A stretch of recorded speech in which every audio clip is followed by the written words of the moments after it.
एक तरफ जहां सदन में तीखी बहस के साथ गहमा गहमी का माहौल है, वहीं अपने बेबाक अंदाज के लिए जाने जाने वाले कवासी लखमा चुप बैठे हुए विधानसभा में।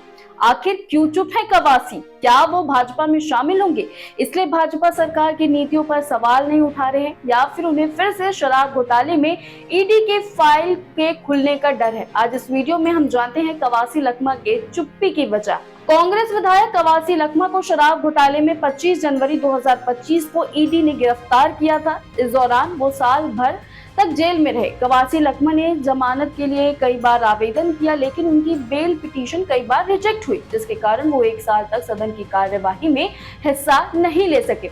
इस बार सुप्रीम कोर्ट से कवासी लखमा को 3 फरवरी को जमानत मिली, जिसके बाद वो जेल से बाहर आए हैं। कवासी लखमा सदन में 1 साल बाद पहुंचे हैं। विधानसभा पहुंचने के बाद कवासी लखमा ने कांग्रेस और बीजेपी के विधायकों से मुलाकात की। इस दौरान सभी ने गले मिलकर कवासी लखमा का स्वागत किया। अब लखमा सदन तक तो पहुंच गए, लेकिन उनकी आवाज खामोश है। कवासी लखमा की बजट सत्र में भागीदारी एक लंबी कानूनी और प्रशासनिक प्रक्रिया के बाद संभव हो पाई है। लखमा की सदन में उपस्थिति को लेकर मामला कोर्ट तक पहुंचा था, जहां अदालत ने अंतिम फैसला विधानसभा अध्यक्ष पर छोड़ दिया था। 6 फरवरी को लखमा ने व्यक्तिगत रूप से उपस्थित होकर बजट सत्र में शामिल होने का अनुरोध किया था। इसके बाद 7 फरवरी को एडवोकेट जनरल से कानूनी राय ली गई। उनके अभिमत और विधानसभा अध्यक्ष के विवेकपूर्ण निर्णय के आधार पर कुछ शर्तों के साथ उन्हें सत्र में शामिल होने की अनुमति प्रदान की गई।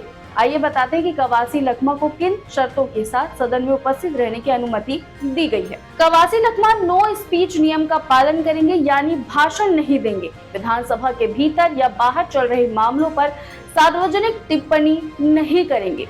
उनकी उपस्थिति केवल बजट सत्र की अवधि तक सीमित रहेगी। निर्धारित दायरे में ही वे अपनी औपचारिक उपस्थिति दर्ज कर सकेंगे।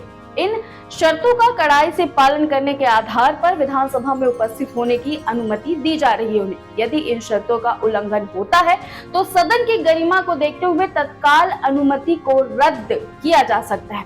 ये साफ है कि सदन में कवासी लखमा की चुप्पी किसी राजनीतिक रणनीति का परिणाम नहीं, बल्कि न्यायालय और विधानसभा अध्यक्ष द्वारा तय की गई कानूनी शर्तों का पालन है। ऐसे लेटेस्ट अपडेट्स के लिए वयम छत्तीसगढ़ के सब्सक्राइब करना ना भूलें।